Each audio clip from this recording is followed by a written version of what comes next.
Allah, who the is Allah? You said to one police officer, quote, "Come here, you p***y. Finish it, finish it." Judge Jeremy Richardson KC, who you just heard and who was in charge of the criminal case relating to the Rotherham refugee hotel attack, had to repeat that racially offensive language several more times. If it's not obvious why, I'll show you soon enough. For now, as Recorder Kearle KC, recorder meaning part-time judge, not that brown, whiny-sounding mouth instrument with holes that you learned to play when you were 7, is about to show you, don't think that any particular element of your genetic lineage, shall we say, can get you let off for racially harassing others, especially when that harassment takes the following forms. Philip Hoban, you climbed onto a barrier and started rubbing your lips towards a person of colour. You were standing alongside and in the same group as others who were making similarly racist and insulting gestures, some making monkey noises and gestures. You were a part of that group. You then started to imitate the manner in which Muslim people pray in order to mock and mimic their religion. And at a slightly later time, you were chanting, Allah, Allah, who the is Allah? Sorry, a quick insert. Judge missed out the tune to that childish, stupid and pathetic chant. But aside from that, I initially found it surprising to hear judges repeating offensive comments made by defendants during their criminal actions. I found it equally surprising that judges don't in any way shirk from doing that, no matter what the content of the comment is.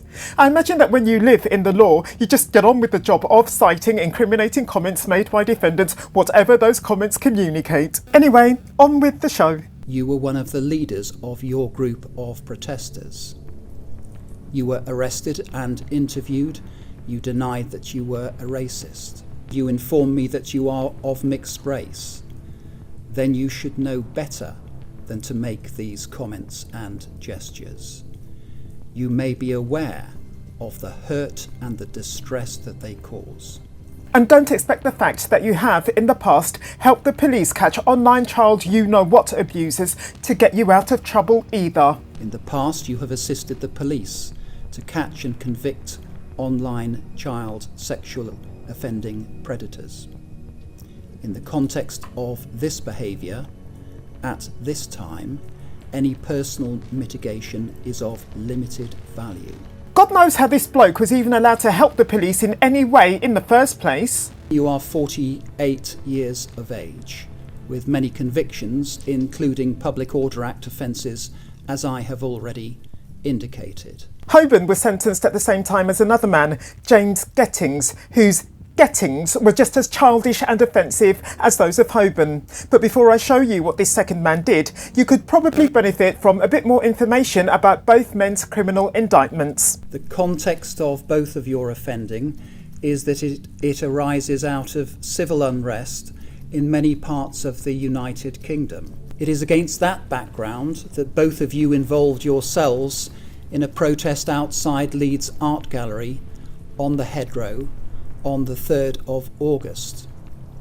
You were both members of or joined with a pro-English Defence League group who were chanting and gesticulating in the direction of a counter-protest. Your demonstration was against refugees and those seeking asylum in the United Kingdom. Philip Hoban, you have been committed for sentence after pleading guilty on the 8th of August of this year to the offence of using threatening, abusive or insulting words or behaviour towards Sarato Sawa with intent to cause her harassment, alarm or distress, and that behaviour was racially or religiously aggravated. James Gettings, on the 14th of August, you pleaded guilty to one offence of using threatening or abusive words or behaviour with intent to cause Sarata Sawo harassment, alarm or distress, which was religiously aggravated. Gettings' own actions were, as I say, no more classy or clever than those of Hoban. James Gettings, you were part of the same group. You too decided to make offensive gestures by mimicking and mocking the method of praying of those of the Muslim faith by getting to your knees near to one of the barriers and bowing repeatedly. When arrested and interviewed, you claimed that you'd been praying for your country. Come again? You claimed that you'd been praying for your country.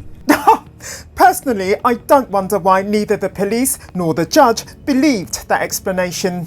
Childish, stupid and pathetic are the dominant characteristics of this man's mind. I'll leave Judge to reiterate that. That was a lie, and it was an attempt to disassociate yourself from your conduct. You have accepted that your behaviour was despicable. It was. Looked at overall, this was grossly offensive, racist and religiously insulting language and behaviour. It caused alarm and distress to others. You are 35 years old and you also have many convictions. Yours are more recent, and in particular, you have committed Public Order Act offences in 2013 and 2022. This latter conviction included racially threatening, abusive, or insulting words or behaviour causing fear or provocation of violence. Before we go on, firstly, I find it strange that two people who don't know each other, as in this case, are being sentenced at the same hearing. There are other riot-related sentences of this nature too. I'm assuming that getting rioters sentenced was an emergency. The prison sentences themselves, which we began to learn of no later than 2 days after the last riot of July to August 2024, being openly indicated as deterrents to others, and that the double sentencing process was intended to speed up the criminal justice process. Secondly, in these hearings, I would like, at some points at least, to see the faces of the convicts rather than that of the judge. That would be a lot more meaningful to me and to most other people, I think. Do you agree? I'd particularly like to see the faces of those being sentenced at the moment when the judge announces their sentence. Something tells me that Hoban and Gettings weren't any too happy when the judge gave them each this sentence, which I should tell you is a much shorter sentence than they would each have got if they hadn't pleaded guilty. To be exact, by pleading guilty at the very first opportunity, as they both did, they earned 1/3 of their respective sentence. Given the context in which this incident occurred, and the nature of your conduct, which was designed to increase racial and religious hatred at a time of heightened social tension, an immediate custodial sentence cannot be avoided. The sentence that I pass has been reduced by 1/3 to reflect your guilty plea. The sentence for each of you is one of 8 months imprisonment. You will serve up to 1/2 of your sentence in custody before you are released on licence. Bottles and furniture thrown at the police, masked men shouting Yorkshire.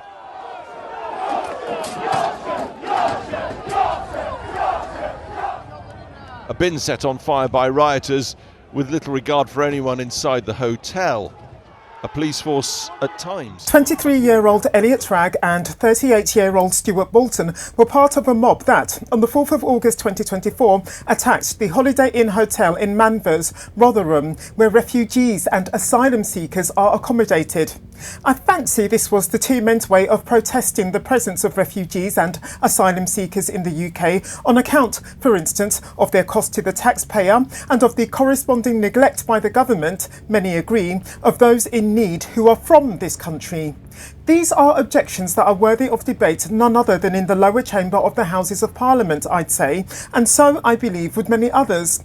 However, as the Judge Jeremy Richardson KC, to remind you, very candidly observes in relation to the attack on the Holiday Inn, This incident had nothing whatever to do with peaceful protest. To expand on exactly why this is so, The police were trying to protect those people and maintain order. You were part of the mob trying to prevent the police from doing their duty. To remind you, Wragg and Bolton were hardly alone in this attack. Approximately 400 people descended upon the Manvers area of Rotherham. Wragg is a brazen, mindless yob. You were seen in the vicinity of the Holiday Inn Hotel, indeed immediately proximate to it, to pick up items which you threw at police officers who were trying to protect those inside the hotel. You threw these missiles at police officers. It is right to observe others were throwing chairs and a variety of other large items towards the police officers. Now, you'll never believe what Bolton did to join in this attack, or what it has since cost him. In your case, Bolton, you came over from your home in Humberside in the Mercedes motorcar. You were a disqualified driver and you had no insurance. Ever wondered how far the Humberside, East Riding of Yorkshire, is from Rotherham? I have heard the argument that you profess no political views about migrants, and yet you travelled 50 miles to get involved in this. Judge has already said what we're probably all thinking in response to this man's claim that he has no interest in the matter of refugees and asylum seekers. And now, the price that Bolton is now having to pay for that 100-mile round trip that he made one fateful Sunday in August 2024. I will, however, disqualify you from driving for a period of 3 years. You have relevant previous convictions for driving whilst disqualified. Bolton is a racist lout. You said to one police officer, quote, "Come here, you p***y, finish it," unquote. And then a little later, quote, you p***y bastard, unquote. And then, in order to provoke the officer, you said this, quote, "Me and you now," quote. And then a little later, quote, "1-on-1, I'll kill you," unquote. You were acting aggressively in the midst of other violent disorder that the officers were trying to quell. You went on, quote, "I'll kick you," unquote. Your abuse continued, quote, "You bald, bent bastards," unquote. You were encouraging the remainder of the crowd around and about you to indulge in violence. It is right to observe, however, that you did not actually strike any police officer. It was, however, very provocative conduct in the midst of mayhem. As you might imagine, not long after behaving in this way, Bolton was struck by acute feelings of guilt and remorse. After the events, you stopped at a filling station and you boasted to staff that you were involved in the incident. The man has since suffered his due comeuppance. It has been argued on your behalf that you behaved with what was described as rank stupidity. You regret taking your 15-year-old boy to this event, albeit he stayed in the car. Yes, despite what we've already learned of Bolton the brainless yob, we can still be shocked by this disclosure. Whew. In your case, it is necessary to keep a sense of proportion, but you have relevant previous convictions. But it is right to observe, as I already have, that you did not actually strike an officer. Your violence was verbal. The sentence in your case is therefore one of 2 years and 8 months imprisonment. I make the deprivation order. The necessary statutory charge is imposed upon you. Wragg, meanwhile, has been handed his punishment. I turn to you, Wragg, first. You have pleaded guilty at the first reasonable opportunity. That is the most potent mitigation in this case. the sentence will be reduced by 1/3 as a consequence of your guilty plea in any event. In the ordinary course of events, the appropriate sentence following a trial would have been one of 4 years detention. But given the personal mitigation, I propose to reduce that notional sentence to 3.5 years. It must then be reduced by reason of your guilty plea, which means a sentence of 2 years and 4 months in your case. If you've enjoyed this video, I recommend you to watch this one next. I'll meet you there.